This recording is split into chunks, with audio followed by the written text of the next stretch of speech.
The Dungeon Minister! Heading north along the road that goes through this great forest. 5 centaurs. What are you doing in our forest? Quiet down. Quiet down. The woods are full of foul things lately. Bugbear! They are much stronger than he thought they would be. Oh, remember, this is where we had this big battle. But also memorizes ESP, closed gates. Orders of the mayor, go away. And I'm going to cast ESP. His thoughts betray him. Thrusting out his hand says, leave. Sunset. Mead Caves of your first adventure. DS. Davith Scone. The mayor. Thank you, friends, for coming back. Thank you. A group of men. They wormed their way into the guard itself. Poor Sir Trevor felt helpless, and they took my daughter. Let's go get him. That's Touchberry for you. He had a sally port installed. That's how the characters will get in.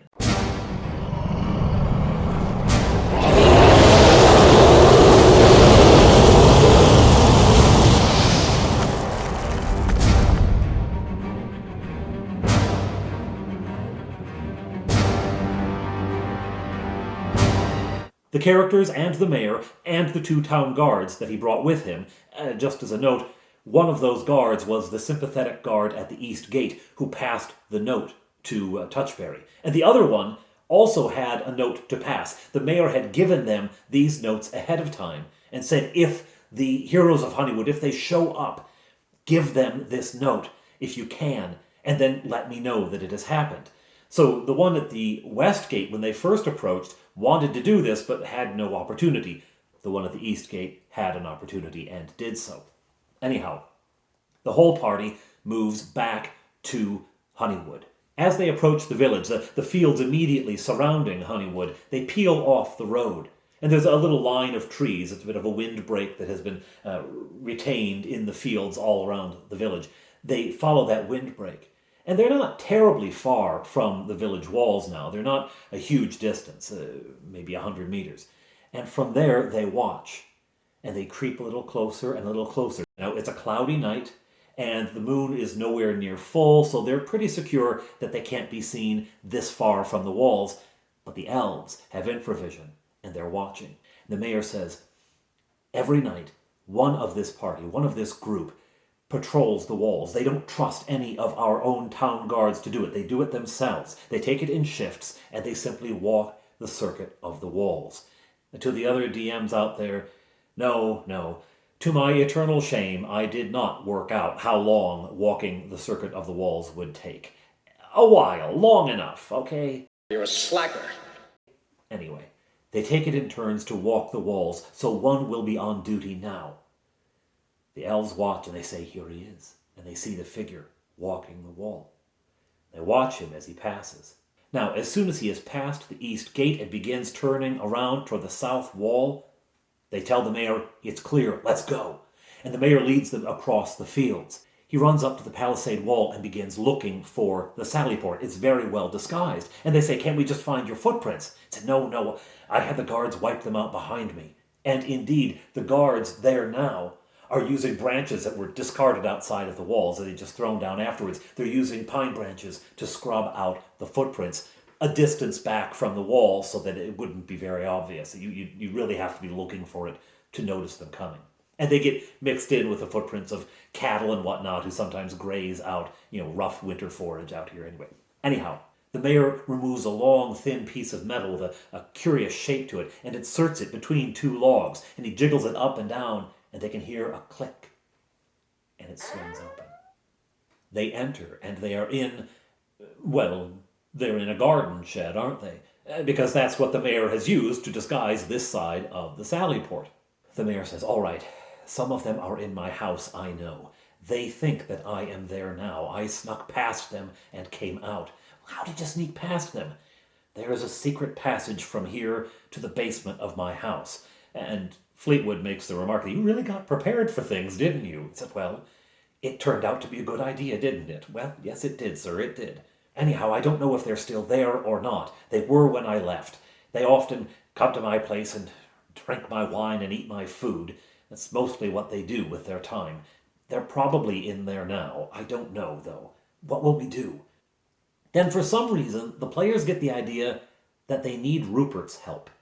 Now, Rupert has never been helpful. Like, he's not a useful guy in an emergency, and he isn't terribly concerned with the affairs of the humans. He doesn't get involved. He didn't help at the Battle of Honeywood against the kobolds and the gnolls. He just kind of doesn't care. And he's forgetful and clumsy. And I do have plans for Rupert to be more than he appears, and to be wiser and more on the ball than he seems, but they're certainly not come to fruition yet, and he definitely wouldn't reveal himself in this particular situation. But for whatever reason, they've decided they need Rupert's help. All right, they're going to go to Rupert's place. So they leave the garden shed, and the mayor comes with them. And they sneak along the wall underneath the walkway, right? In the shadows under there. They sneak along the wall southward. And they come to where Rupert's hut is. His hut is very close to the wall. And they see a light in one of the windows. And so they creep up and they knock very softly. Who is that? Who's at my door this time of night? Oh, good heavens, who's out there? Shh! What? Shush who? What are you shushing for? And the door flies open and light floods everywhere. Stop it! And they all rush in. Oh, what are you doing? You're invading my home. Who are you, anyway? I recognize you. Who are you? Oh, you're the mayor, aren't you? So it's business as usual with Rupert. Oh, come in. Very late for a visit, isn't it? I suppose you want tea. Maybe some biscuits. Does anyone care for a biscuit? He says it hoping nobody will, but of course Touchberry wants the biscuits. I mean, the halfling is all about the food, right? So he brings out the biscuits, a big plate of slightly moldy green biscuits, which Touchberry eats ravenously. Anyway, they drink their tea and they talk. Oh, yes, terrible happenings around town. Despicable people, these, who come. I don't know who they are. They're very uncouth indeed. No, I don't think I will help you about fighting them. That's really none of my concern. I don't care for them. They're terrible people, of course, but, no, not really in my line anymore, I'm afraid. Okay, so this ended up being a bit of a non-starter, which, well, anyhow. So what they've decided to do is creep back outside and look out for the watchman coming along the top of the wall. And the mayor stays at Rupert's place. Oh, yes, Mr. Mayor, you can stay, of course. You'll have to sleep on the table, I'm afraid. Anyhow, he stays there, and the party goes outside and waits in the darkness. It's not long, and they hear the footsteps of the watchman coming on the wall. Fleetwood, from his place of concealment, casts sleep, and the man goes down. They rush to one of the ladders, scamper up, and find the man, and auto-kill. Now, I don't know why they didn't keep him alive as a prisoner. I don't know what was going on there, but their first impulse was kill him. So they did. All right, what are you going to do with the body? Because eventually he's going to be missed. They roll him off, and they hide the body underneath the walkway. All right, now what? So now they kind of are faced with the result of what they've just done. Not the moral result of what they've just done, but the practical result of what they've just done. What are we going to do? Well, his replacement will come along at some point. Well, what if he's missed and the alarm is raised? Well, maybe he won't be. Maybe they'll just figure he quit for the night and took off. I don't know how disciplined they are. Maybe at the end of their shift they just quit and go home. I don't know. So they're having this whispered conversation in the dark, and finally they decide what they're going to do is just sit tight and wait.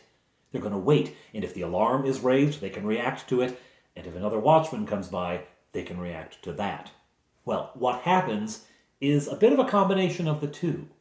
Rather than another watchman coming by, two watchmen come along the wall. The first watchman's absence has been noted, but it hasn't caused too much panic because, well, frankly, these guys spend all their time drinking and partying when they're not actually on duty, so most of them figure that's just what he's off doing. And this is why you should always follow proper military discipline, kids. Anyhow, there are two guards coming. What are they going to do? So everyone braces for action. Now, in the last episode, I made a mistake. Yeah, it happens occasionally, eh? I said that Fleetwood had memorized sleep, light, and ESP. He did not. He memorized 2 sleeps. And so he prepares for a repeat performance. Along the 2 guards come sleep. He rolls the dice to see how many hit dice worth of creatures he can put to sleep. He only rolls a 4. Oh. So one of the men goes to sleep. The other one yawns, but then shakes it off. Says, What's happening? What's happening? What happened to you? And he goes to kick his friend. But before he can, bam, a magic missile hits him from behind, and then an arrow streaks out of the darkness and hits him from the other side. Bob Johnny and Faux Fire have attacked, and Touchberry is on the ladder on his way up. He's charging at the man when the man turns and grins and begins to transform. He heaves and pants and grows taller, and his mouth begins to project forward and his fingers elongated to claws. He's a werewolf. There's a brief fight up on the wall, but he has already taken some damage, and it doesn't take Touchberry long to bring him down. Oh, all right. Werewolves. Evalio. They roll the dead werewolf off of the walkway. He lands on the ground, already transforming back into a human being. The other one, still a man, is asleep. They bind him up with ropes and tie him to a branch of the tree. And by this, what I mean is they find a branch of a tree projecting out, and they tie him to it hanging down, like coiled all the way around, with a gag in his mouth hanging there, which is barely better than killing him, really, but they figure at least that way they can question him when he wakes up. Now they know the alarm will be raised. One guard might wander off at the end of his shift and go drinking, but they've sent 2 out. One whose shift it was, and a second with him to investigate, so they're pretty sure that they are going to raise the alarm when these 2 don't come back. We've got to act, and we've got to act fast. Where did the mayor say that everyone was being held prisoner? Sir Trevor's house. Let's go. They decide to avoid the roads as much as possible, so they go through farmers' fields, sneak between houses, cross the road furtively into the area behind Trevor's house. They approach it from behind, and they come to a familiar spot. Now, Sir Trevor's house is not a castle, but it's sort of built to kind of look like one. You know, a big house that looks a little castle-ish and has a few castle features here and there, but it also has big windows and gaping security problems all over the place, right? So it's not really quite a castle. Now, the ground floor windows are all arrow slits, which is not great tactics, but they're not quite ground floor because the whole thing is about, not quite a half story, but maybe a third of a story above the ground. And so the cellars are exposed. They have windows to the cellars. Some of the cellar rooms at least have windows. The reason this is a familiar spot is that one of these cellar rooms was the room in which Garrick was held prisoner. And the window to that has heavy wooden lattice over it, a heavy wooden grate set into the mortar. Now, when Garrick was there, he tore that apart to get out. He tore around it and removed the grate and escaped. It has since been fixed. My eldest says, well, that was a good prison for Garrick. I'll bet that's where they put Sir Trevor and Molly. And maybe Alianora as well. So he gets down and he whispers through the grate, Sir Trevor! Sir Trevor! And there's a moan, and finally, Who is that up there? Who is that? It's Sir Trevor, all right. Sir Trevor, it's Fleetwood, and Bob Johnny, and Touchberry, and Faux Fire. We're here to rescue you. Oh, lad. Oh, bless you, lad. How are we going to get in, though? Is there a way into the house? Oh, I'm sure it's all locked up. Do you hear anyone in the house with you? Is there anyone there? I haven't heard footsteps for a while. Usually it's obvious when they're there. They don't make any attempt to be quiet. I haven't heard anything. Well, then we're going to have to break through this. Oh, I just had it fixed. Now, for some reason, they forget that they have a thief who can climb walls and could probably get into one of those upper story windows if she wanted to. They forget that, And instead, Bob Johnny gets his axe out and starts wailing on this wooden grate. That makes some noise, right? Thunk! Thunk! The kind of noise in a medieval village that wouldn't even be noticed during the daytime. You know, people working here and there and everywhere, no problem. But at night, it's like a cannon shot, all right? I decide on the fly, how many hit points the grate has, and so he's attacking it, and we decide how many hits, and it takes him 4 hits to break through this thing. Okay, fine. Did anyone hear that? Specifically, did any of the werewolves hear that?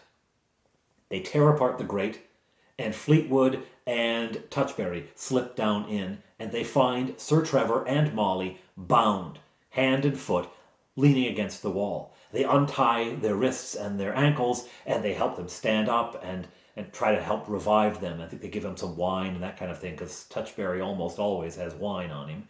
Okay, and they help them out. Thank you. Thank you. I'm afraid that your entrance here will have aroused suspicion and alarm. And they say, well, we haven't heard anything yet. Just then, they heard. They're coming. Now, the first reaction is, let's go, let's get out of here.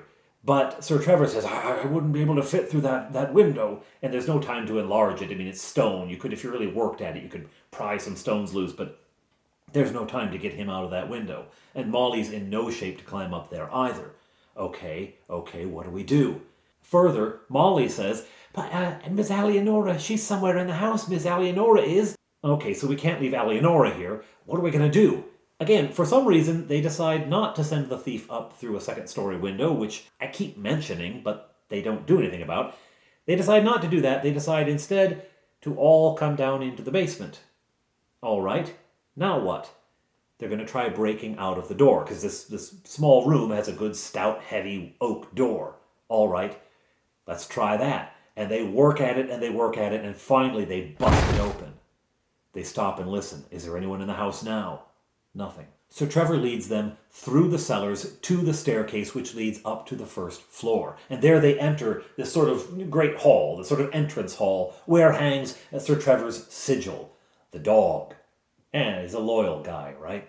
At any rate, they begin casting around. Where is Alianora? Neither Trevor nor Molly know. They were taken prisoner before Alianora was. They have no idea where she is in the house, but they're certain she is here somewhere because they heard her crying when she was first brought in.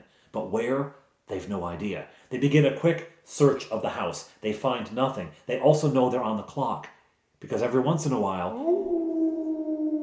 the howls grow closer. Finally, they know that whoever is coming is almost here. Where can we go that we can barricade ourselves? Where can we go that we can be safe?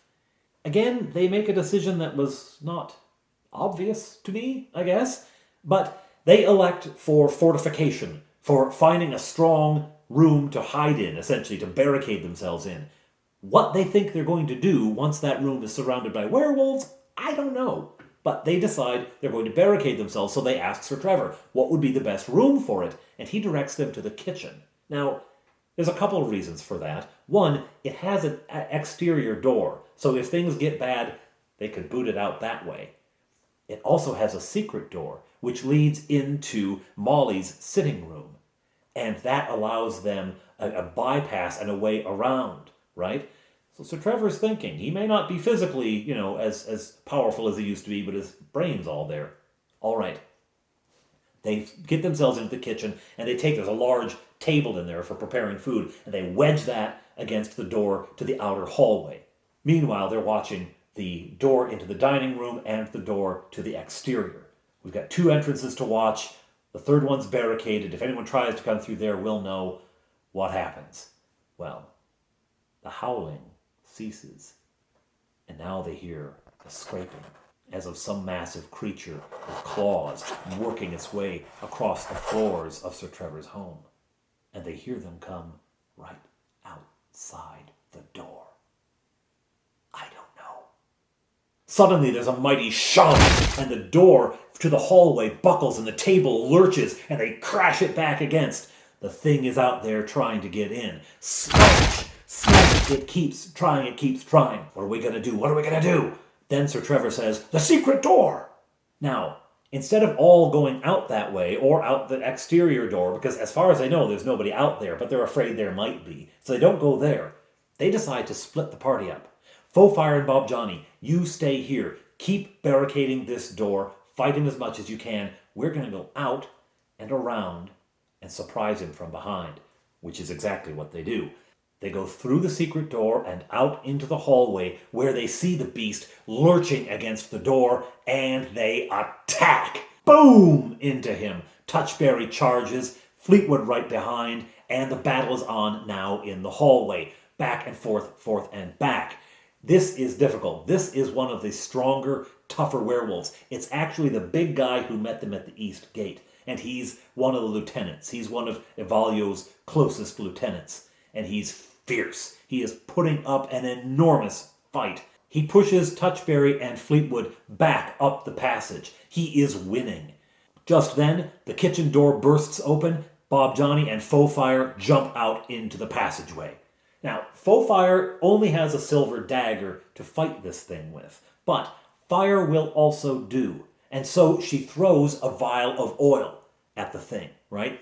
Misses the werewolf. She is very bad at ranged combat for some reason. For someone with a +2 dexterity bonus, she just doesn't seem to be able to hit things with ranged weapons. Anyway, she misses the werewolf and hits the wall. Next round, she tries again. This time she hits the werewolf. The thing bursts open on him, and Bob Johnny throws a torch. Catches the werewolf on fire. Whoop! Up the werewolf goes. Now he's burning, and the other two start to have an impact. Eventually, trapped between the two groups, he goes down. Unfortunately, the house goes up. Or at least the wood paneling here in the hallway starts on fire because of that vial of oil which had hit the wall. Touchberry says, "Not another house," and they start trying to put the fire out.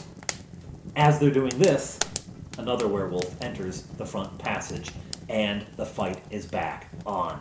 This combat ranges out into the main hallway. They've left Faux-Fire to douse the fire, I guess. Anyway, they leave her dealing with that fire, and they pursue this thing into the Great Hall. The fight goes up and down, back and forth. Eventually, it gains an advantage of position and boots it up the stairs. It's running upstairs for something.